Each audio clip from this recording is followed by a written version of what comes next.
মা আমার সামনে থেকে ভাতের প্লেটটা নিয়ে সজোরে মেঝেতে ছুঁড়ে ফেললেন। কাচের প্লেট ভেঙে ভাত তরকারি ছড়িয়ে পুরো মেঝে নোংরা হয়ে গেল। আমি চুপচাপ দাঁড়িয়ে রইলাম। একটা অগ্নিদৃষ্টি হেনে মা চলে গেলেন। মা আমার সাথে কথা বলে না অনেক দিন হলো। শুধু মা কেন, এই পরিবারের কেউ আমাকে সহ্য করতে পারে না। এই জন্য আমি সবার সাথে খেতে বসি না। বাকিদের খাওয়া হয়ে গেলে মায়ের অলক্ষ্যে খেয়ে নিই। কিন্তু যেদিন চোখে পড়ে যাই এই একই কাণ্ড ঘটে।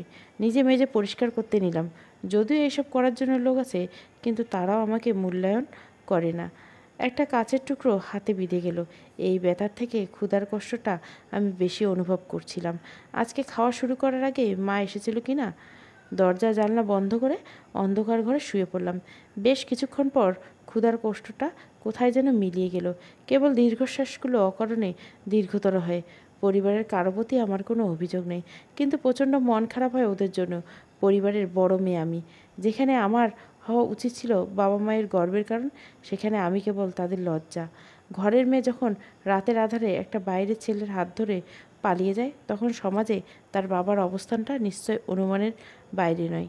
আমার বাবা, যিনি ছাত্র ছাত্রীদের আদর্শের শিক্ষা দেন, তার মাথা আমি নত করে দিয়েছি। যে মা আমাকে পৃথিবীর আলো দেখেছেন, তার জীবনটা আমি অন্ধকার করে দিয়েছি।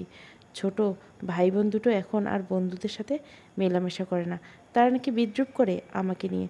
অথচ শুরুটা কখনোই এমন ছিল না। আমি ছিলাম বাবা মায়ের চোখের মণি। চারু আর তরুর আদর্শ ছিলাম আমি। মাধ্যমিক বাবার স্কুল থেকে বেশ ভালো রেজাল্ট করেছিলাম। এরপর শুরু হয় কলেজ জীবন। স্কুল থাকতে বাবার সাথে আসা যাওয়া করতাম, কিন্তু কলেজটা স্কুলের বিপরীত পথে, তাই বান্ধবীদের সাথে যাওয়া শুরু করলাম। যাওয়ার পথে প্রায় খেয়াল করতাম একটা ছেলে আমাকে লক্ষ্য করে। কদাচিৎ যদি কখনো চোখাচোখি হয়ে যেত, ছেলেটা চোখ নামিয়ে নিত। আমি কিন্তু বিরক্ত মাখা তীব্র দৃষ্টিতে তাকিয়ে থাকতাম, যেন দৃষ্টি দিয়ে ভস্ম করে দেব এমন একটা মনোভাব। তবে দৃশ্যটা খুব দ্রুত বদলে গেল। আমি হঠাৎ একদিন আবিষ্কার করলাম ছেলেটার সাথে আমার প্রতিদিন চোখাচোখি হয়ে যাচ্ছে। সে এখন আর চোখ নামায় না, বরং মুছিয়ে একটু হাসে। আমার সেই বিরক্ত ভরা চাহনি কোথায় হারিয়ে গেছে। লজ্জায় দৃষ্টি নত হয়ে যায় আমারই। স্কুল পড়ার সময় কোনো ছেলে কখনো স্যারের মেয়ের দিকে তাকাবার দুঃসাহস করেনি। এখন তো আর কোনো সেই বাধা নেই। আমারও কেমন যেন একটা ভালো লাগা তৈরি হচ্ছিল। সহসা যেন কোনো নিষিদ্ধ গল্পে নেশা ধরে গিয়েছিল। নেশার তীব্রতা আরও বেড়ে যায় যখন হঠাৎ একদিন অচেনা কণ্ঠ, নিজের নাম শুনে চমকে দাঁড়ালাম। কুহু। সেই ছেলেটা দাঁড়িয়ে আছে এক্কেবারে মুখোমুখি। লজ্জা থেকে কৌতূহল আমাকে বেশি টানছিল। চোখে চোখ রেখে জানতে চাইলাম, আপনি আমার নাম জানলেন কি করে? ছেলেটার চোখে মুখে দুষ্টুমি হাসি। এতদিন ধরে দেখছি, আর নাম জানবো না? আমার কি হলো জানি না। ছেলেটা আর কিছু বলতে না দিয়ে হাঁটা শুরু করলাম। আমি আসছি, ছেলেটা পিছু ডাকে।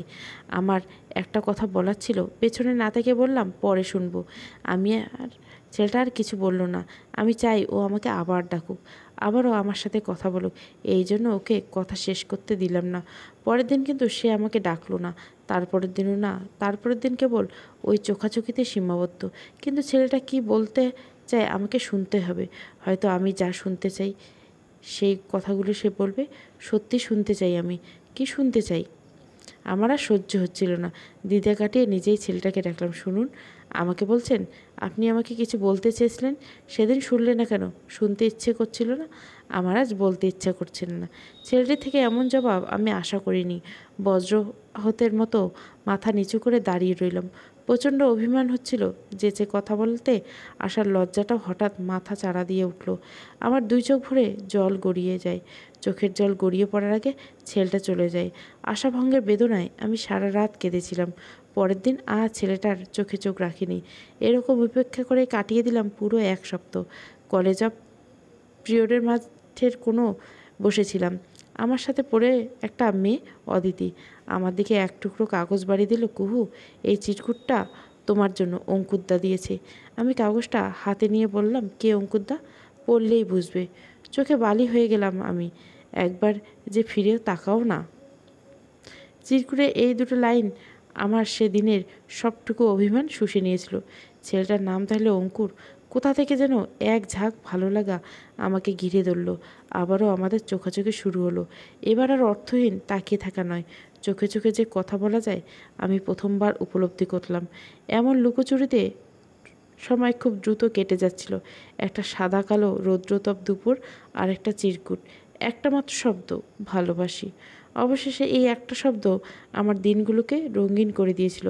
এবার শুধু চোখের কথায় মন ভরল না, শুরু হলো কলেজ ফাঁকি দিয়ে ঘুরে বেড়ানো, অবাক তাকিয়ে থাকা, পায়ে পায়ে হাঁটা, কখনো ভুল করে একটু হাতে হাত ছোঁয়া, একটু লজ্জা দ্বিধা, কাঁপা কাঁপা বুকে ভয়, ভয়ের থেকে তীব্র আবেগ, প্রিয় মানুষটাকে আবিষ্কারের নেশা, নেশায় আসক্ত মেয়েটি ঠিক বেঠিক হিসাব বুঝতে পারে না, তাই ছেলেটির সঙ্গে যখন হঠাৎ কাছে টানে সেও মিশে যায়। চোখের ভাষা পড়ার মতো ওর অষ্ট অধরের রহস্য জানতে চায়। তারপর আবার দিনের আলো সন্ধ্যা আধারে মিলিয়ে যায়। রাতের নিস্তব্ধতা দিনের কোলাহল মুখরিত নিয়ম এই চক্রভুয়ে কেউ খেয়াল করেনি। একটা মেয়ে ডুবে যাচ্ছে আধারের অততলে, নিস্তব্ধতার সীমা নেই। সেদিন নদীর পাড়ে বসেছিলাম আমরা দুজন। অঙ্কুর হঠাৎ আমার হাতটা শক্ত করে জড়িয়ে ধরে বলল, বিয়ে করবে আমাকে? আমি লজ্জায় মাথা নিচু করে কোনো মতো বললাম, হ্যাঁ। তাহলে চলো পালিয়ে যাই। আমার তখন বিষম অবস্থা। অঙ্কুর যদি নদীতে ঝাঁপ দিতে বলে তাও রাজি। তবুও স্রেফ বলার জন্য বললাম, পালাতে হবে কেন? বাবা মাকে বললে হয়। মাথা খারাপ, কেউ মানবে না। আমি তোমাকে হারাতে চাই না কুহু, প্লিজ চলো আমার সাথে। আমি রাজি হয়ে গেলাম। বাবা বা মা কিংবা তারুচারুর কথা আমার একবারও মনে হয়নি। বস্তুত অঙ্কুর একজন আদর্শ প্রেমিক ছিল, কিংবা একজন অসাধারণ অভিনেতা। সদ্য কৌশল পড়ানো মেয়েটির মন জয় করে সে সীমাবদ্ধ ছিল না, বরং তাকে সম্মোহিত করে ফেলেছিল। ডিসেম্বরের হাড় কাঁপানো শীতের রাতে আমি পথে নেমেছিলাম। অঙ্কুরের কথা মতো সাথে নিয়েছিলাম মায়ের গহনার বাক্স আর বাবার আলমারি থেকে চুরি করা নগদ টাকা।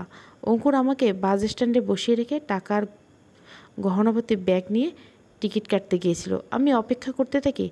রাত ভোর হয়ে যায়, কিন্তু অঙ্কুর আর ফেরেনি। আমি কাঠের পুতুলের মতো ঠায় বসে থাকি। তখনও বিশ্বাস করতে পারছিলাম না যে অঙ্কুর আর ফিরবে না। কিছু টাকা আর গহনার কাছে ভালোবাসার বিশ্বাস হেরে যায়, হয়তো তাদের অস্তিত্বই ছিল না। আমি স্তব্ধ হয়ে বসে থাকি। সকালে নীরবতা ভেঙে মানুষের ফিসফিসানি কানে আসে। আমাকে ঘিরে ছোটোখাটো একটা ভিড় জমে উঠেছে। উৎসাহী মানুষজন তাকিয়ে তাকিয়ে দেখছে। একে একে অনেকেই কথা কানে আসলো। কে? তারিক মাস্টারের মেয়ে কুহু না? এত সকালে এখানে কেন? আরে ওকে তো ওর বাবা মা খুঁজছে, রাতে পালিয়েছিল নিশ্চয় কোনো ছেলের সাথে। জমির মিস্ত্রির ছেলে অঙ্কুর নাকি ঘরে নেই। কেউ আবার একটু আফসোসের স্বরে বলল, মাস্টারের মেয়ে হয়ে এমন কাজ করলো, ছি। ঘর পালানোর মেয়ে। হঠাৎ যেন কাঠপুতুলের প্রাণের সঞ্চয় হলো। আমি আর সহ্য করতে পারছিলাম না। ভিড় ঠেলে বেরিয়ে এলাম। ছোট্ট মমপাল শহর, যেখানে কারো ঘরে বিড়াল ডাকলেও মানুষ শুনতে পায়, সেখানে আমার ঘর পালানোর গল্প অজানা থাকার কথা নয়। অঙ্কুরকে বিশ্বাস করে রাতের আধারে যে আমি ঘর ছেড়েছিলাম, এত কিছু আমার শেষ আশ্রয়স্থল। কিন্তু সেই ঘরটা বাবা মা আমাকে ঘরে ঢুকতে আটকালো না। সবাই আশ্চর্য রকম শান্ত, অস্বাভাবিক স্টেপ এতটুকুই যে বাবা 102 ডিগ্রি জ্বর নিয়ে স্কুল কামাই করে না। তিনি আজ অকারণে বারান্দায় বসে রইলেন। স্কুল যাওয়ার সময় পেরিয়ে গেলে তিনি নড়লেন না। প্রতিদিন সংসারের কাজে ব্যস্ত মাও যেন আজ ছুটিয়ে নিয়েছেন। রান্নাঘরে একটা চুলোতে আগুন জ্বলল না। তরু আর চারুর চোখে কৌতূহল মেশানো ভয়। আমি ঘরে ঢুকে দরজা লাগিয়ে দিলাম। সারাদিন গৃহবন্দী আমি বাইরে একটা সামান্য আওয়াজ শুনলাম না। আমার ঘরের বাইরে পুরো পৃথিবী যেন মুখ বধির নিস্তব্ধতা। নিস্তব্ধতা এতটাই তীব্র যে নিজের কান্নার আওয়াজটা কানে বড্ড লাগছিল। পরদিন সকাল থেকে সব স্বাভাবিক। ফজরের আজানের সাথে সাথে আমার সংসারটা জেগে উঠল। বাবা নামাজ পড়ে এসে উঠোনের ছোট্ট বাগানে নিড়ানি দিলেন। আমার লাগানো ফুল গাছগুলো পানি দিলেন। আমি ঘর ছাড়বার আগের দিনও এই কাজটা আমিই করেছিলাম। মা নাস্তা বানাতে ব্যস্ত হয়ে গেলেন। চারুতরু স্কুলের পড়া করছিল। এক সময় নাস্তা করে বাবা ওদের নিয়ে স্কুল চলে গেলেন। মা হারিয়ে গেলেন তার সংসারের হাজারটা কাজে। সকালের নাস্তা, দুপুরের কিংবা রাতের খাবার টেবিলে আমার ডাক পড়ল না। আমি সবার মধ্যে থেকেও যেন নেই। আমার অযাচিত উপস্থিতি পরিবারের সবাই যেন অস্বীকার করতে পারলেই বাঁচে। সেই থেকে আমার এরকম জীবন চলছে। এখন আর বাবা বলে না কুহু, এক কাপ চা বানিয়ে দে তো মা, তোর হাতে চা না খেলে দিনটা ভালো কাটে না। আর কখনো বলবে না হয়তো, কারণ যে কাজ আমি করেছি তারপর আর এক কাপ চা দিয়ে ভালো করা সম্ভব নয়। মা একবারও কাছে ডেকে বলে না, আই কুহু, তোর খোলা চুল খোপা করে দিই। কাছে ডাকবে কি? মা তো আমার মুখের দিকে তাকারই না। যে তরু চারু সারাদিন গলা ধরে পড়ে থাকে তারাও এখন কাছে আসে না, ডাকলেও আসে না। কুহু নামের মেয়েটা আছে, কিন্তু আবার কোথাও নেই। আজানের শব্দে চমকে উঠলাম। বদ্ধ ঘরের বাইরে কখন সন্ধ্যা নেমেছে বুঝতে পারিনি। চোখের জলে বালিশে একটা ধার পুরো ভিজে গেছে। দুপুরে খেতে পাইনি বলে কি না জানি না, একরাশ অবসাদ নেমে এসেছে শরীরে। বাবার গলার আওয়াজ শুনতে পেলাম। ঘরে এসেছেন। অনুমানে বুঝলাম সঙ্গে আর কেউ একজন আছে হয়তো। তাতে আমার কি? আমার এই নির্বাসিত জীবনের বাইরে পৃথিবীর লোকদের প্রবেশ তো এরকম নিষিদ্ধ বলাই চলে। খানিক বাদে মনে পড়ল কেউ আমার দরজায় কড়া নাড়ছে। আমার কাছে তো কারো কোনো দরকার নেই, হয়তো শোনার ভুল। তবুও কি মনে করে দরজার দিকে এগিয়ে গেলাম। আবারও কড়া নাড়ার শব্দ, সেই সাথে দীর্ঘদিনের অশ্রুত কণ্ঠের ডাক, কুহু। এতটা উৎসাহ নিয়ে আমি শেষ কবে দরজা খুলছিলাম মনে নেই। দরজার ওপাশে যে মানুষটা হাসি মুখে দাঁড়িয়ে আছে তাকে দেখে বিস্ময়ে আমার চোখের পলক পড়ছিল না। শামীম ভাই। উত্তেজনায় কণ্ঠে স্বাভাবিক থেকে একটু বেশিই চড়ে গেল। জবাবে শামীম ভাইয়ের হাসিটা দীর্ঘায়িত হলো কেবল। তার খানিকটা বিস্তৃত হলো আমার চোখে মুখে। সন্ধ্যা হয়েছে সেই কখন, অথচ ঘর এখনও অন্ধকার কেন? শামীম ভাই ঘরে ঢুকে আলো জ্বেলে দিল। পুরো ঘরটাই আলোকিত হয়ে গেল। বস্তুত শামীম ভাইয়ের উপস্থিতি এক ঝলকে আলোর মতো। মুহূর্তের সব অন্ধকার দূর হয়ে গেল। খাটের পাশে চেয়ারটা টেনে বসতে বসতে বলল, তারপর কুহু, কেমন আছিস? আমি একটু দূরে দাঁড়িয়ে জবাব দিলাম, এই তো, খারাপ না। আপনি কেমন আছেন শামীম ভাই? এই তো, খারাপ না মানে কী রে? ভালো থাকলে বলবি ভালো আছি, না থাকলে বলবি নাই। এত দ্বিধা সংকোচ কিসের? অকারণেই মাথা নিচু হয়ে গেল। আপনি হয়তো জানেন না যে আমি। শামীম ভাই আমার মুখের কথা কেড়ে নিয়ে বলল, আমি খুব ভালো করেই জানি যে তোর আইকিউ লেভেল অনেক নিচে। আমার একটু অভিমান হয়। ছোটবেলা থেকে শামীম ভাই বলেন আমার নাকি বুদ্ধিশুদ্ধি খুব কম, সামান্য প্রতিবাদ করেই ফেলি। আমি কিন্তু প্রত্যেক পরীক্ষায় ভালো রেজাল্ট করি। ওরে থাম থাম, অমন মুখস্থবিদ্যা এককালে আমারও ছিল।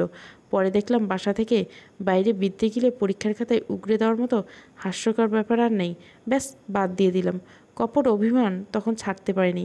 ঈশ্বর ঝাঁজের সাথে বললাম, আপনার কথা আবার বলতে হয় নাকি? না না, তা না।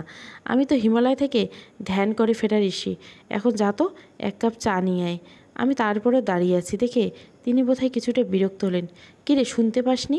আমি রান্নাঘরে গেলে মা হয়তো রেগে যাবে। কখন গিয়ে দেখছি রাগ করেন কি না। স্বামী ভাই হয়তো জানেন না আজ দুপুরে মা আমার সাথে কি করেছেন। তবুও তার ইচ্ছে তো আমি অপূর্ণ রাখতে পারি না। খানিক চুপ করে থেকে বললাম, আচ্ছা যাচ্ছি। রান্নাঘরটা খালিই ছিল। আমি ভেতরে ঢুকে বেশ খানিকটা দম নিলাম। এতক্ষণে উত্তেজনায় আমার প্রায় নিঃশ্বাস আটকে যাচ্ছিল। শামীম ভাই এমন হঠাৎ আগমনে আমি কেন জানি খুব খুশি হয়ে উঠেছি। বেশ অনেক দিন পর আমি স্বস্তি পাচ্ছি। শামীম ভাইয়ের সাথে আমাদের রক্তের কোনো সম্পর্ক নেই বললেই চলে। তিনি আমার অতি দূর সম্পর্কের খালাতো ভাই। তাকে প্রথমবার দেখেছিলাম যখন আমি ক্লাস 4-এ পড়ি। প্রায় 6 ফুট লম্বা, গৌরবর্ণ দেহ, সেই সাথে মাথা ভর্তি কোঁকড়ানো চুল। বয়স হয়তো খুব বেশি না, ছোট ছিলাম তাই অনুমান করতে পারিনি। মা শিখিয়ে দিয়েছিল ভাই বলে ডাকতে। সেই থেকে আমি আমার শামীম ভাই ডাকি। আমাদের পরিবার তার একটা গ্রহণযোগ্যতা আছে। বাবা মা দুজনে তাকে অন্তত স্নেহ করেন। বেশ বাড়াবাড়ি রকমের স্নেহটা, যেটার জন্য আমি ছোটবেলা থেকে তাকে একটু ঈর্ষা করতাম। কিন্তু অদ্ভুত ধরনের মানুষই শামীম ভাই। প্রথমবারে কী সব উল্টোপাল্টা প্রশ্ন করেছিল, আমি একটারও উত্তর দিতে পারিনি। সেই থেকে তিনি ধরে নিয়েছেন আমার আইকিউ লেভেল অনেক নিচে। মানে হয় কোন? ছোট ছিলাম তো তখন, তা তো বুঝবে নেই। আশ্চর্য তো, শেষবার তাকে দেখেছিলাম বছর 2 আসে। সেবার আমার ভীষণ জ্বর ছিল। ডাক্তার বলেছিল টাইফয়েড। একেবারে নিস্তেজ হয়ে গেছিলাম। তখন কোথা থেকে যেন শামীম ভাইয়ের হঠাৎ আবির্ভাব। আমার কপালে হাত রেখে বলেছিল, কিরে, এত অল্পতে ঘাবড়ে গেলে চলবে? এমন একটু একটু জ্বর তো হয়েই থাকে। আমি রক্তচক্ষু মেলে তার মুখের দিকে তাকিয়েছিলাম। ওই রাতে বেশ ঘাম নিয়ে জ্বর ছেড়েছিল আমার। বেশ দ্রুত সুস্থ হয়ে গেছিলাম। সবাই তো অবাক, কিন্তু আমি জানি শামীম ভাইয়ের ওই স্পর্শটুকু আমার জ্বর পুরো শুষে নিয়েছিল। তারপর দৃশ্যপট আবারও শামীম ভাইয়ের অনুপস্থিতি, দীর্ঘ অনুপস্থিতি। তার তীব্রতা এত বেশি ছিল যে কোনো কালেই তিনি ছিলেন সেটা আর মনে থাকে না। আজ অনেক দিন পর আবার শামীম ভাই আমার সামনে। সে ছোট্টবেলায় যেমন দেখেছি তিনি এখন ঠিক তেমনই আছেন। আমার মনে হয় শামীম ভাই কোনো একটা নির্দিষ্ট সময়ে আটকে আছে। সেই সময় জুড়ে এক রাশ বিষণ্ণতা, তবুও তার মুখে কোনো ছায়া নেই। পুরোটাই আলোকিত, অথচ আমার জীবনটা কেমন আঁধার। চায়ের জল ফুটছে। আমি ধীরে সুস্থে 2টা কাপে চা নিলাম। একটা কাপে 1 চামচ চিনি মেশালাম আর একটা চিনি ছাড়া। বাবা চায়ে চিনি খান না। ট্রেতে করে কাপ দুটো নিয়ে আমি বসার ঘরের দিকে এগোলাম। আমার অনুমান সত্যি হয়েছে। শামীম ভাই বাবার সাথে কথা বলছেন। ট্রেটা টেবিলের উপর রেখে আমি চুপচাপ দাঁড়িয়ে রইলাম যতক্ষণ না বাবা চায়ের কাপটা হাতে নিচ্ছে। তিনি ভুলে চিনিসহ চায়ের কাপটা হাতে নিতে আমি মুখ ফসকে বলেই ফেললাম, বাবা ওটাতে চিনি আছে। বাবা চমকে আমার দিকে তাকালেন। হাত কেঁপে ওঠায় ছলকে খানিকটা চা টেবিলে পড়ে গেল। আমি ভয়ে মাথা নিচু করে ফেললাম। শেষ কবে বাবাকে বাবা বলে ডেকেছি মনে নেই। আজ হঠাৎ দেখে ফেলেছি। বাবা রাগ করেনি তো? বাবা চুপচাপ চায়ের কাপটা পাল্টে নিল। শামীম ভাইয়ের দিকে চোখ পড়তে দেখলাম তিনি তীব্র দৃষ্টিতে আমার দিকে তাকিয়েছেন। বাবা চমকে ওঠা আর আমি আর ভীত সশস্ত্র মুখের ভাষা কি তিনি পড়ে ফেলেছেন? কি করব বুঝতে না পেরে আমি দাঁড়িয়ে রইলাম। শামীম ভাই আমাকে এ বিপদ থেকে রক্ষা করলেন। কুহু, তুই ভিতরে যা, আমি একটু খালুজানের সাথে কথা বলি। আমি রীতিমতো দৌড়ে ঘরে চলে এলাম। বাবাকে আমি বাবা বলে ডেকেছি আর তিনি রাগ করে নেই, কিংবা করলেও আমাকে বকাঝকা করেনি। এই খুশিতে আমি স্বপ্নবিষ্টের মতো বসে রইলাম। একটু খুশি নিয়ে আমি বেশ অনেকগুলো দিন ভালো থাকতে পারতাম, কিন্তু আমার জন্য যে আরও বিস্ময় অপেক্ষা করছিল। বহুদিন পর খাবার টেবিলে আমার ডাক পড়লো। ডাকতে এলো তরু আর চারু। কুপু, মা তোমাকে খেতে ডাকছে। আমি চমকে উঠলাম। কতদিন পর ওরা আমাকে কুপু করে বলে ডাকলো। আমার খুব ইচ্ছে করছিল ওদের একটু জড়িয়ে ধরি, কিন্তু ওরা দরজার কাছ থেকে ডেকে দৌড়ে পালালো। এতদিনের আড়ালে ভেঙে ওরা যে এসেছে তাতেই আমার মন ভরে গেল। কাঁপা কাঁপা বুকে খাবার ঘরে গেলাম। সবাই আমার জন্য অপেক্ষা করছে। শামীম ভাইকে ঘিরে বসে আছে তরু এবং চারু। বাবা পাশের চেয়ারটা খালি, ওটা আমার চেয়ার। চেয়ারটা টেনে বসতে যে সামান্য শব্দ হলো তাতেই আমি ভয়ে কেঁপে উঠলাম। শামীম ভাইয়ের চোখের দিকে তাকিয়ে নির্ভরতা খুঁজে পেলাম। মা সবাইকে প্লেটে খাবার তুলে দিচ্ছে। বাবাকে, শামীম ভাইকে, তরু, চারু এখনও মায়ের হাতে খায় এক প্লেটে। এরপর আমার পালা। আজ দুপুরে যে মা আমার সামনে থেকে ভাতের প্লেট কেড়ে নিয়েছিল, এই রাতে সেই মা আমার প্লেটে ভাত তরকারি তুলে দিচ্ছে। দুপুর থেকে রাত সময়ের ব্যবধানটা খুব অল্প না। আমার প্রতি সবার তীব্র ঘৃণা বরফ, যা এতদিনেও গলেনি, সেটা স্রেফ এতটুকুতে মিটে গেছে। ঘৃণার বরফ ভেঙে এই ভালোবাসার স্রোত কেন বইছে সেটা বুঝতে আমার এক মুহূর্ত সময় লেগেনি। আর সেজন্য শামীম ভাইয়ের প্রতি কৃতজ্ঞতায় মনটা ভরে গেল। সবাই চুপচাপ খেয়ে যাচ্ছে, কিন্তু আমার গলা দিয়ে যেন ভাত নামছে না। চোখটা এত বেশি জ্বালা করছে যে আমি সব ঝাপসা দেখছি। ঠোঁট কামড়ে প্রাণপণে নিজেকে সামলাতে চেষ্টা করছি আমি, কিন্তু কতক্ষণ? আর সহ্য করতে না পারে বেশ জোরেই শব্দ করে কেঁদে উঠলাম। ভুলে গেলাম আমাদের ঘরে খাবার টেবিলে কথা বলাও নিষেধ। আমি আকুল হয়ে কাঁদতে থাকলাম। বাবা খাওয়া থামিয়ে মূর্তির মতো বসে আছেন। তরুচারু অবাক হয়ে তাকিয়েছেন। মার চোখটাও কেমন ছলছল। শুধু শামীম ভাইয়ের দিকে তাকানোর সাহস আমার হলো না। মা কি মনে করে যেন আমার দিকে এগিয়ে এলেন। আমি তড়িৎ বেগে চেয়ার ছেড়ে উঠে মাকে জড়িয়ে ধরলাম। যে কথাগুলো আরও আগে বলা উচিত ছিল সেগুলোই আজ বলে ফেললাম। মা, আমাকে ক্ষমা করে দাও প্লিজ। আমি অনেক বড় অন্যায় করে ফেলেছি, আমাকে ক্ষমা করে দাও। শামীম ভাই তরুচারুকে নিয়ে টেবিল থেকে উঠে গেলেন। বসে রইলেন শুধু বাবা আর মায়ের বুকের সাথে লেপ্টে থাকা ক্রন্দনরতা আমি। আমাকে তখন কি এক নেশা পেয়ে বসেছে। মাকে ছেড়ে এবার বাবার কাছে এগিয়ে গেলাম। বাবার চোখে চোখ রাখতে আজ একটুও ভয় হলো না। বাবার দৃষ্টি ছিল সে শিখত। বাবা, তোমরা আমাকে হয় ক্ষমা করে দাও, নয়তো এক্কেবারে মেরে ফেলো। এইভাবে বাঁচতে হলে আমি এমনিতেই মরে যাব। আমি অনেক বড় অন্যায় করে ফেলেছি আমি জানি, কিন্তু আমি বাঁচতে চাই বাবা। আমি তোমাদের সবার সাথে আগের মতো বাঁচতে চাই। অবশেষে বাবাও কেঁদে ফেলেন। ভুল তো আমাদের হয়েছে। তুই ছোট মানুষ, যা করেছিস না বুঝে করেছিস, কিন্তু আমরা তোকে জেনে বুঝে কষ্ট দিয়েছি। আমাদের উচিত ছিল তোর ভুল শুধরানোর সাহায্য করা, কিন্তু আমরা তোকে সেই ভুলের মধ্যে ডুবিয়ে রেখেছি। তুই আমাদেরকে ক্ষমা করে দে কুহু। আজ এতদিন পর বাবা মায়ের চোখের জলে আমার সব পাপ ধুয়ে মুছে গেল। আমি যেন আরও একবার প্রাণ ফিরে পেলাম। প্রাণ ফিরে পেল আমার পরিবার। আমি এবার ধীরে ধীরে সুস্থে চোখের জল মুছে ফেললাম। ক্ষমা? ভুল করার পর আমার সবাই ক্ষমা চাই, কিন্তু আমি শুধু ক্ষমা না, একটা সুযোগ চাই আমি, যাতে লজ্জা না, যেন সত্যি বাবা মায়ের গর্বের কারণ হতে পারি। সেফ আর একটা সুযোগ। বিছানায় এপাশ করে যাচ্ছি, কিন্তু আমার চোখে ঘুমের দেখা নেই। আজকের দিনটা আমার জন্য অনেক দীর্ঘ ছিল, রাতের মুহূর্তগুলো আরও বেশি মূল্যবান। সময়ের সাথে সাথে অঙ্কুরকে একটা ছিচকে চোট ছাড়া আর কিছুই মনে হয়নি। সেদিনের পর থেকে আমি শুধু আমার পরিবারকে ফিরে পেতে চেয়েছি, অঙ্কুরকে নয়। আজ আমি জানি বাবা মা আবার আমাকে আগের মতো ভালোবাসবে, তরুচারু আমার সাথে খেলবে, আবার সব কিছু স্বাভাবিক হবে। এইসব উত্তেজনায় ঘুমানো প্রায় অসম্ভব হয়ে গেছে। তখনই মনে পড়ল শামীম ভাইয়ের কথা। কোথায় উনি? নিশ্চয় ছাদে আছেন। আমাদের ছাদটা শামীম ভাইয়ের খুব প্রিয়। তিনি যতবার আসেন রাতটা ছাদেই কাটিয়ে দেন। কী করেন জিজ্ঞাসা করলে মুখে ভেঙচি কেটে পড়েন, আকাশের তারা গুনছি। গুনবি? আয়। আমি পাল্টা ভেঙচি কেটে চলে আসতাম।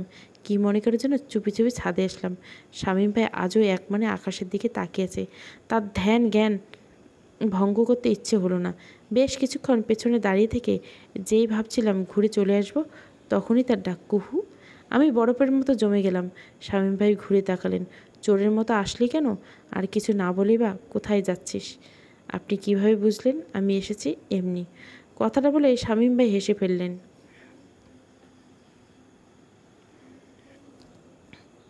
তার হাসি আমাকে আরও দ্বিধার মধ্যে ফেলে দেয়। কিন্তু হঠাৎ তার মুখের ভাব পরিবর্তন হলো। বিরক্ত নাক মুখ কুঁচকে বলল, তুই যা তো কুহু, তোকে দেখলেই মেজাজটা খারাপ হয়ে যাচ্ছে, যা তো। আমি যেন আকাশ থেকে পড়লাম। কেন? আমি আবার কি করলাম? কিচ্ছু জানিস না এখন, তাই না? খাবার টেবিলে যে অমন ভ্যাবা করে কেঁদে ফেললি, তোর জন্যই তো ভালো করে খেতে পারলাম না। কতদিন পর এসেছি খালার হাতে রান্না খাবো, তোর ন্যাকা কান্নার জন্য খাবার ফেলে উঠতে হলো। আমি নিচের দিকে তাকিয়ে বললাম, আমি খুবই দুঃখিত শামীম ভাই, কিন্তু টেবিল থেকে উঠে যাওয়ার সময় আপনি কিন্তু নিজের প্লেটটা সাথে করে নিয়েছিলেন, আমি দেখে ফেলেছি। এবার আমরা দুজনে হেসে ফেললাম। তুই সত্যি কেঁদেছিস নাকি সবার উপর গোয়েন্দাগিরি করছিস? কুহু, তুই কিন্তু ভালোই চালাক হয়েছিস। আমি সুযোগ পেয়ে বলেই ফেললাম, কেন? আমার আইকিউ লেভেল তো অনেক নিচে। স্বামী ভাই এবারও প্রতিবারের মতো বলে উঠল, হ্যাঁ তা তো অবশ্যই, সেটা আবার বলতে হয় নাকি? তারপর আবার নীরবতা। স্বামী ভাইয়ের মুখ ক্রমশ গম্ভীর হয়ে আসছে। তিনি আবারও তারাভরা আকাশে হারিয়ে যাওয়ার আগে আমি সেই কথাটা বলেই ফেললাম, যেটা বলার জন্য আমি এসেছি। ধন্যবাদ শামীম ভাই। শামীম ভাই বেশ অনেকক্ষণ আমার দিকে এক দৃষ্টিতে তাকিয়ে রইলেন। তার দৃষ্টির সম্মুখে আমার নিজেকে এমন রিক্ত শূন্য বলে মনে হচ্ছিল। এক সময় দৃষ্টি সরে যায়, নির্বন্ধ হয়ে মাথার উপর দাঁড়িয়ে থাকা বিশাল আকাশ। শামীম ভাই বলতে শুরু করেন। আমাকে সম্বোধন করে বললেও মনে হয় যেন কথা বলছেন নিজের সাথে। আমি মন্ত্রমুগ্ধের মতো শুনতে থাকি। কুহু, মানুষের জীবনে ছোটোখাটো ভুল হয়েই থাকবে, কিন্তু অন্যায় কি জানিস? সেই ভুলগুলোকে আঁকড়ে ধরে থাকা, যেটা তুই করেছিস, ভুলটাকে জীবন্ত করে রেখেছিস। খালাখালুও একই কাজ করেছে। ভুল মানুষটা না চাইতে করে ফেলে, আর অন্যায়টা করে স্বেচ্ছায়। ভুলের ক্ষমা হয়, ভুল শুধরানো যায়, কিন্তু অন্যায় কেবল শাস্তি। আমার আসলে বলার কিছু ছিল না, কেবল শুনেছিলাম। আমি দূরে থাকলেও তোদের খোঁজখবর রাখি। তোর ভুলের কথা আমি আগেই জেনেছি, কিন্তু যে অন্যায়টা তুই করেছিস কিংবা তোর সাথে হচ্ছে, সেটা আমি মেনে নিতে পারিনি। এজন্য আমার এখানে আসা। আমি নিজের জীবনের ভুলের থেকে বেশি অন্যায় করেছি, তাই আমি চাই আমার প্রিয়জনেরা ভালো থাকুক। আমি তখন নিশ্চুপ। দেখ খালাখালু, তো আমি অনেক বুঝিয়েছি, তারা তোকে ভালোবাসবে, আগের মতোই ভালোবাসবে, কিন্তু তুই নিজেকে ভালোবাসতে পারবি তো কুহু? যেদিন নিজেকে ভালোবাসবি সেদিন খুব ভালো থাকবি। শামীম ভাই কথা শেষ করলেন। একটা দীর্ঘশ্বাসে তিনি দৃষ্টি ফেরালেন না। কে জানে, তিনি হয়তো সত্যি আকাশের তারা গুনছেন। বেশ অনেকগুলো দিন পরের কথা। আমি এখন আবার কলেজে যাচ্ছি। এইচএসসি জন্য বেশ রাত দিন এক করে পড়ালেখা করছি। মা পড়ার টেবিলে আমাকে খাইয়ে দিয়ে যান, বাবা এসে ঘুরে যান, পড়তে সমস্যা হলে দেখিয়ে দেন। তরু চারুও আসে, চুপচাপ বসে আমাকে দেখে, পড়ার সময় একটুও বিরক্ত করে না। বেশ লক্ষ্মী হয়েছে আজকাল। রাত জেগে পড়তে পড়তে যখন পড়ায় আর মন বসে না, তখন ছাদে চলে যাই। তারা ভরা আকাশের দিকে ঘন্টার পর ঘন্টা তাকিয়ে থাকা কি এক নেশায় পেয়েছে আজকাল। সব হয়েছে শামীম ভাইয়ের জন্য। হ্যাঁ, শামীম ভাই কিন্তু পরদিন সকালে চলে গেছিল। ঘুম থেকে উঠে তার মুখ দেখিনি। সেটা নিয়ে অবশ্য কারো কোনো মাথা ব্যথা নেই। সবাই যেন ভুলে গেছে তাকে। আমি যে খুব একটা মনে রেখেছি তাও কিন্তু নয়। ভুলে গেছি এটা যেমন বলা যায় না, মনে রেখেছি তাও স্বীকার করতে চাই না।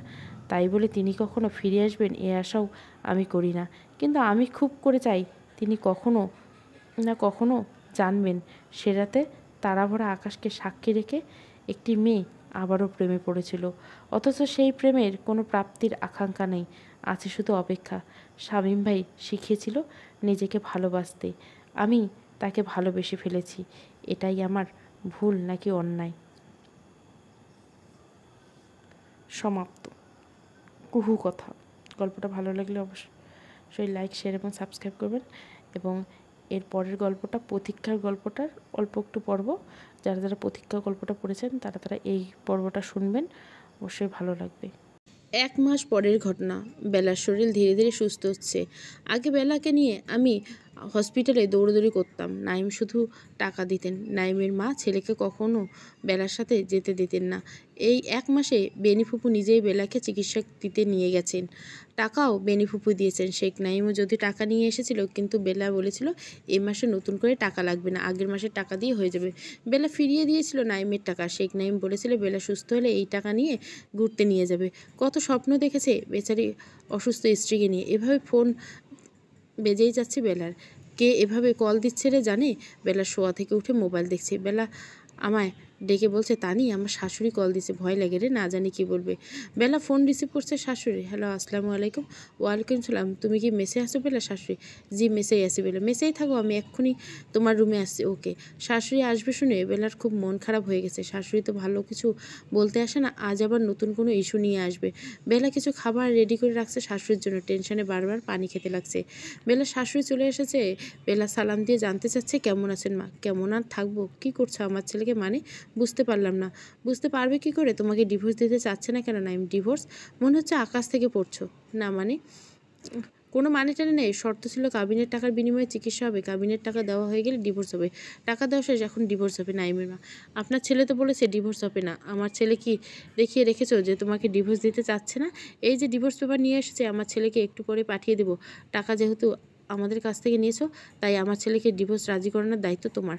আমার ছেলে আসলে ওকে বুঝিয়ে শুনে রাজি করিয়ে ডিভোর্স পেপার সাইন করে নেবে। আর তুমি সাইন করো, আর কালকে সকালের মধ্যে আমাকে নিয়ে দিয়ে আসবে। আগামীকাল নাইমের বিয়ে। নাইমের বিয়ে? বেলা, হ্যাঁ নাইমের বিয়ে। আমার বান্ধবী মেয়ে লিসা নাইমকে পছন্দ করতে, কিন্তু নাইম ওকে পছন্দ করেনি বলে ছেলের বউ করতে পারেনি। এবার ওকে বিয়ে বউ করে আনবো। কিন্তু নাইম কি রাজি হবে? নাইম রাজি না হলে বিয়ে হবে, বিয়ে না হলে বিয়ে হবে। লিসা পুরোপুরি রাজি। ও বিয়ের পর নাইমকে ঠিক করে নেবে। ও, তোমার কাজ হচ্ছে ডিভোর্স পেপারে সাইন ব্যবস্থা করে আমার কাছে পৌঁছে দেওয়ার। শোনো, তুমি ডিভোর্স দিলে নাইম বিয়ে করবো, না দিলে নাইমকেও বিয়ে আগামীকালে বিয়ে করবো। লিসা এসে ঘাড় ধাক্কা দিয়ে তোমাকে নাইমের জীবন থেকে বের করে দিবে। আমি আজই চলে যাচ্ছি, আগামীকাল সকালে ডিভোর্স পেপার পৌঁছে দিব। কিন্তু আমি যে তোমাকে ডিভোর্স করতে বাধ্য করছি এটা নাইমকে না বললেও চলবে। নিজ দায়িত্বে আমার কাজ সেরে দিবে, কথাটা যেন মনে থাকে। বেলার শাশুড়ি চলে গেছে। আজ বেলা কাঁদছে আর কাঁদছে। আগামীকাল নাকি নাইমের বিয়ে। এদিকে নিজের স্বামী অসুস্থতা, নিজের স্বামীর বিয়ে, এত কষ্ট কেন এলো বেলার জীবনে? আজ বেলার কষ্টের সাগরে যেন মহাসাগর হয়ে যেতে যাচ্ছে। বেলা ভাবছে, পৃথিবীর সব কষ্ট কি শুধু আমার জন্য? এ কষ্ট কি মুক্তি নেই? কেন সুখ এলো না আমার জীবনে? এ জীবন কেন শুধু যন্ত্রণা দিল? কেন স্বপ্নগুলো শুধু স্বপ্নই হয়ে রয়ে গেল? কেন সব প্রতীক্ষার অবসান হলো না? শেখ নাইম চলে এসেছে। আজ আমিও যাচ্ছি বেলার সাথে। প্রয়োজনে আমিও কথা বলবো আজ শেখ নাইমের সাথে। বেলা কথা বলা শুরু করছে। আগামীকাল নাকি বিয়ে করছেন। কে বলেছে এসব মিথ্যে কথা? আপনার মা বলে গেল। আমি এখনই মায়ের সাথে কথা বলে শোনাচ্ছি তোমাকে। শেখ নাইমের মাকে কল দিয়ে লাউড স্পিকার দিছে। মা রিসিভ করে হ্যালো বলতে নাইম জিজ্ঞেস করলো, মা তুমি বেলাকে বলেছো যে আগামীকাল আমার বিয়ে? আমাকে তো বলেছে আগামীকাল পাত্রপক্ষ আমাকে দেখতে আসবে। এমনি বলেছি রে বাবা, আগামীকাল তোকে শুধু দেখতে আসবে। ঠিক আছে মা, রাখি এখন। নাইম বেলাকে বলছে, শুনলে তো মার এই কথা? আসলে মা আমাকে না জানিয়ে পাত্রীকে দেখতে ডেট দিয়েছে। এখন মা না করতে পারছে, তাই আমি ভাবছি ওরা আসুক, আসলে সব বুঝিয়ে বলুক। কিন্তু আপনার মা তো ডিভোর্স পেপার দিয়ে গেছে আমাদের দুজনকে সাইন্স করে আগামীকাল ওনার কাছে পৌঁছে দিতে। কখনোই আমাদের ডিভোর্স হবে না। আমি চাই মা কখনোই ডিভোর্স দেবে। মায়ের জন্য আমি তোমাকে হারাতে পারবো না নাইম। আমার মনে হয় কোথাও ভুল হচ্ছে। আপনার মা আপনাকে হয়তো সত্যি বিয়ে করাবে। কখনোই হতে পারে না। পাত্রী ইলিশা আগের থেকে আমাকে পছন্দ করে, তো আমি যে তোমাকে নিয়ে সংসার করতে যাই ওটা ওকে আগামীকাল বুঝিয়ে দিলে ভালো হবে। এত কথা ফোনে বলা যাবে না, আগামীকাল সামনাসামনি পাত্রীকে সব বলবো, তুমি কোনো টেনশন করবে না। আমার অনেক ভয় হচ্ছে, আমার মাকে নিয়ে ভয় হয়। তোমার চিকিৎসা খরচ যদি না লাগতো তবে আমি তোমাকে নিয়ে অনেক দূরে হারিয়ে যেতাম, কিন্তু চিকিৎসা খরচ লাগছে বলে চাকরি প্রাইভেট ছেড়ে দূরে চলে যেতে পারছি না। নতুন জায়গায় গিয়ে এত টাকা আমি পাবো কোথায়? আচ্ছা, আপনি আমাকে চিকিৎসা বাবদ কত টাকা দিয়েছেন? বেলা, বউকে টাকা দিলে স্বামী কি তার হিসাব রাখে? আপনার কাছে টাকার হিসেব নেই? না, শেখ নাইম চলে গেছে। বেলা থরথর করে কাঁপছে।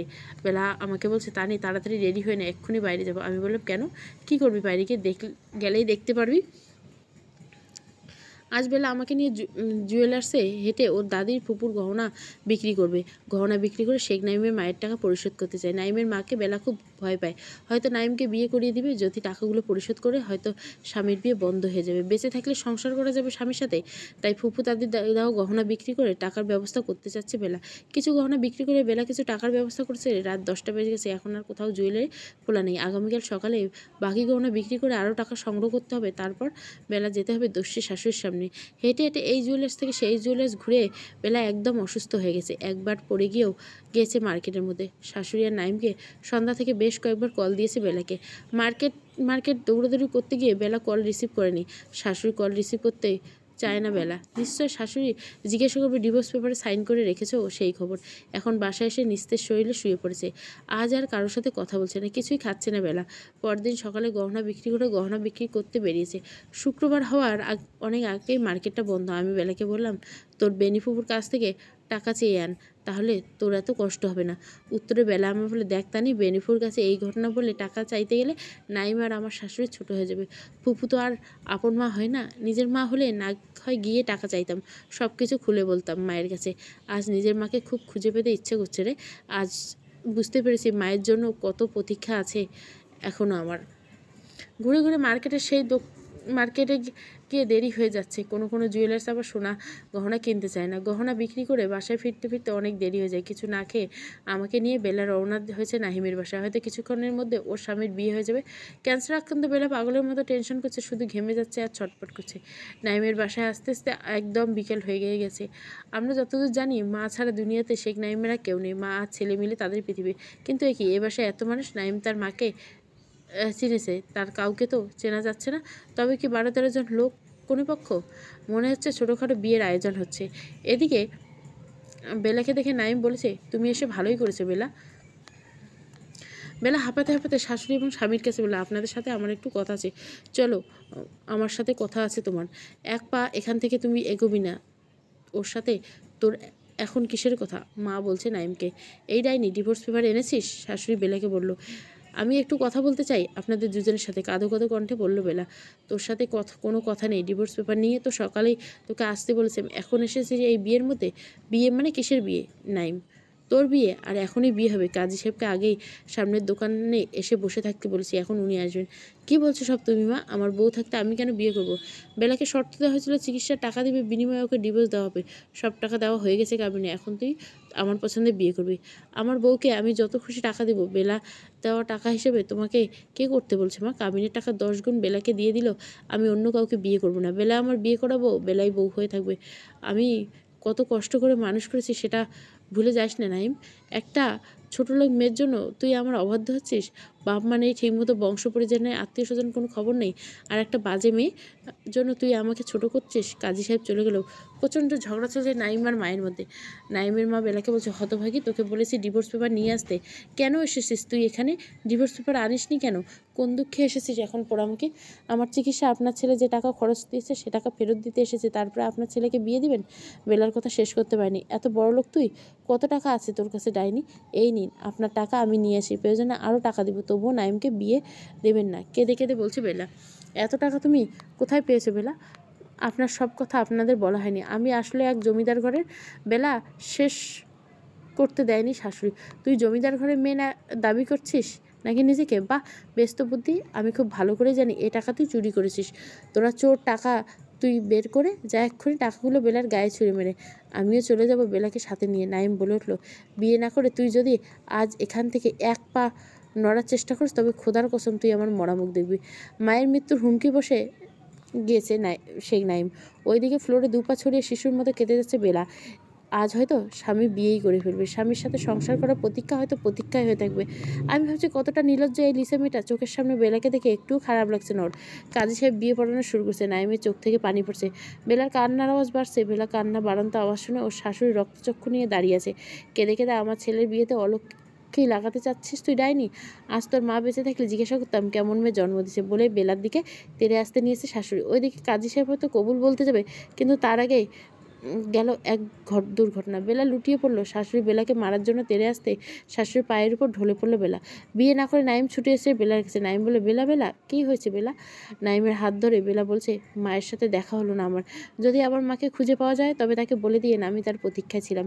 জ্ঞান হারিয়েছে বেলা। বেলাকে নিয়ে যাওয়া হচ্ছে হসপিটালে। আমি ফোন দিয়ে ওর বেনিফুকে ঘটনা জানিয়েছি। হসপিটালে আসতে বলছি বেনিফুকে। নাইম বেলাকে কোলে নিয়ে বসে আছে। নাইমের চোখ পানি গড়িয়ে বেলার গায়ে পড়ছে। বেলার শাশুড়ি, নাইমের হবু বউ লিসা, লিসার মা সহ আরও কয়েকজন বেলার সাথে যাচ্ছে হসপিটালে গেটে এসে দেখি চৌধুরী মেহেরুন্নেসা এবং বেনিফুবু দাঁড়িয়েছে। বেলাকে দেখে শেখ নাইম নামছে। বেলার দিকে এক নজর তাকিয়ে বেনিফুবু চলে গেছে নাইমের মায়ের কাছে। নাইমের মাকে বেনিফুবু জিজ্ঞাসা করছে, আপনি কোথা থেকে এলেন? বেলা তো আপনাকে খুঁজেছিল। কোথায় খুঁজে পেয়েছে বেলা আপনাকে? কি বলছে এসব বেনু? বেলা আবার আমাকে খুঁজতে যাবে কেন? নাইমের মা, বেলার সাথে পরিচয় হয়নি আপনার? বেনু, পরিচয় হবে না কেন? বেলা তো আমার ছেলের বউ। আমার ছেলে নাইমের বউ হচ্ছে বেলা। বেলা আপনার ছেলের বউ কীভাবে? আপনার কি পরের আবার ছেলে হয়েছিল? আর নাইম আপনার বোনের ছেলে না? বেনু, হ্যাঁ নাইম আমার বোনের ছেলে।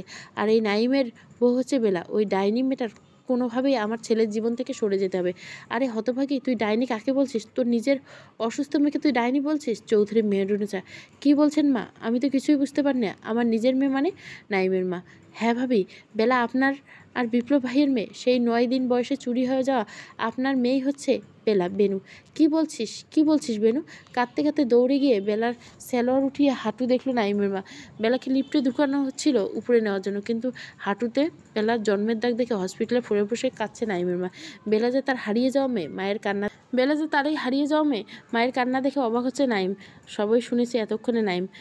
বেলা যে তার চুরি হয়ে যাওয়া খালাতো বোন। আকাশ বাতাস ভারী হয়ে যাচ্ছে নাইমের মায়ের কান্না। নাইমের মা কেঁদে যাচ্ছে। গগন বিদারী আওয়াজ হচ্ছে সে কান্নায়। কত যে হাহাকার সে কান্না। আওয়াজে শ্বশুরবাড়ি থেকে পালিয়ে এসেছিলাম মেয়েকে খুঁজতে, কিন্তু আসার পর শুনেছিলাম আমার স্বামী মারা গেছে। লজ্জায় আর শ্বশুরবাড়ি যাইনি। এক বোন ছাড়া পৃথিবীতে আর কেউ ছিল না আমার। মেয়েকে খুঁজতে গিয়ে ফিরে এসে মাঝে মাঝে বোনের বাড়িতে থাকতাম। বোনের বাড়িতে থাকতাম। এরপর বন্ধুলেভাই ঘুরতে গিয়ে মারা যান নৌকাডুবিতে। 4 বছরের ঘুমন্ত সন্তান নাইমকে আমার কাছে রেখে গিয়েছিলেন। বাবা মা হারিয়ে নাইম আম্মা মা বলে ডাকতো। নিজের ভুলে স্বামীর মৃত্যু হয়েছে। এদিকে মেয়েকেও খুঁজে পাচ্ছিলাম না। বন্ধুলেভাই হারিয়ে ফেলেছিলাম। শোকে দুঃখে আমি পাথর হয়েছি। প্রতি বছর বিভিন্ন জায়গায় বিভিন্ন মাজারে গিয়ে মেয়েকে ফিরে পাওয়ার জন্য আল্লাহর কাছে প্রার্থনা করলাম। সেই দিন চট্টগ্রামে গিয়ে মাজার ঘুরে মেয়েকে ফিরে পাওয়ার জন্য আল্লাহর কাছে প্রার্থনা করেছিলাম। ভেবেছিলাম নাইমের জন্য সুস্থ বউ এনে তাকে সংসারের দায়িত্ব দিয়ে আমি পুরোপুরি মেয়েকে খুঁজতে বের হয়ে যাব। কিন্তু এত কাছ থেকেও আমি মেয়েকে চিনতে পারলাম না। আমি জানতাম বেলার বাবার নাম বেলাল চৌধুরী আর ঠিকানা বাগেরহাট। কী করে চিনবো আমি মেয়েকে? ভালো করে একটু কথা বলাও হলো না মেয়ের সাথে, একটু আদর করা হলো না। এত কষ্ট কেন দিল আমার মেয়েকে? কত অত্যাচার করেছি আমি মেয়েটাকে। প্রতিটা দিন, প্রতিটা মুহূর্ত, প্রতিটা ক্ষণে ক্ষণে আমার প্রতীক্ষা ছিল মেয়ে ফিরিয়ে আসবে। কেন এমন হলো আমার? নাইমের মা চৌধুরী মেহেরুন্নেসা বলছে, তুই আমার ছেলেকে খেয়েছিস, আজ আবার নাতনিকে খেতে বসছিস। নির্বংশ করতে চেয়েছিস নাকি তুই আমাকে? এদিকে শেখ নাইম কোথাও দেখা যাচ্ছে না। কোথায় গেল নাইম? নাইমের হবু বউ লিসা আমি তো এখনও আছে, কিন্তু নাইম কোথায়? নাইমের মা কেঁদে যাচ্ছে, হে আল্লাহ, তুমি আমার জীবনের বিনিময় হলে বেলাকে ফিরিয়ে দাও। বেনিফুবু নিজের জীবনের বিনিময়ে বেলাকে ফেরত চাচ্ছেন আল্লাহর কাছে। আমি ভাবছি ক্যান্সার থেকে ধীরে ধীরে সুস্থ হয়ে যাচ্ছিল বেলা। সুস্থ হয়ে নাইমের সাথে সংসার করার প্রতিজ্ঞা করছিল বেলা। মাকে মা বলে ডাকার প্রতিজ্ঞায় ছিল বেলা। কিন্তু শাশুড়ি হিসেবে তো মা ডেকেছিল বেলা এবং চৌধুরীর মেহেরুন্নেসা হসপিটাল থেকে ফিরিয়ে নিতে হবে। কিন্তু শেখ নাইম কোথায় আছে? নাইমকে এখনও খুঁজে পাওয়া যাচ্ছে না। বেলার মৃত্যুর খবর শুনে চৌধুরী মেহেরুন্নেসাও শেষ নিঃশ্বাস ত্যাগ করছেন। বেলার মৃত্যু কিন্তু ক্যান্সারে হয়নি। বেলার মৃত্যু হয়েছিল হার্ট অ্যাটাকে। ক্যান্সার আক্রান্ত অসুস্থ বেলা চোখের সামনে নিজের স্বামীর বিয়ের আয়োজন সহ্য করতে না পেরে হার্ট অ্যাটাক করেছিল। সাথে অপরিচিত এক লোক এসে নাইমের মাকে একটা চিরকুট দিয়েছেন। মা গো, খালা হয়ে তুমি আমায় সন্তানের মতো লালন পালন করেছো। আমার অনেক ঋণ ছিল তোমার কাছে। ঋণের কারণে আমি কখনো তোমার অবাধ্য হতে পারিনি। স্ত্রীর জীবন দিয়ে আজ তোমার ঋণ শোধ করতে হলো আমার। স্ত্রী হারানোর যন্ত্রণা আমার যে তোমার বিরুদ্ধে অপরাধী করে তুলছে, তাই হয়তো আমি হারিয়ে গেলাম। তুমি আমায় ফিরে পাওয়ার প্রতীক্ষায় থেকো। আজ থেকে তোমার জীবন নতুন প্রতীক্ষা শুরু। ইতি তোমার পুত্র নাইম। কখনো কখনো ভুল প্রতীক্ষার জীবন অপূর্ণ, আবার কখনো জীবনের ভুলের প্রতীক্ষা অপূর্ণ থেকে যায়। সব প্রতীক্ষার হয় না অবসান। কিছু কিছু প্রতীক্ষা জীবনে কেবল প্রতীক্ষায় হয়ে রয়। সমাপ্ত। প্রতীক্ষা। গল্পটা ভালো লাগলে অবশ্যই লাইক, শেয়ার এবং সাবস্ক্রাইব করবেন। Thank you for watching.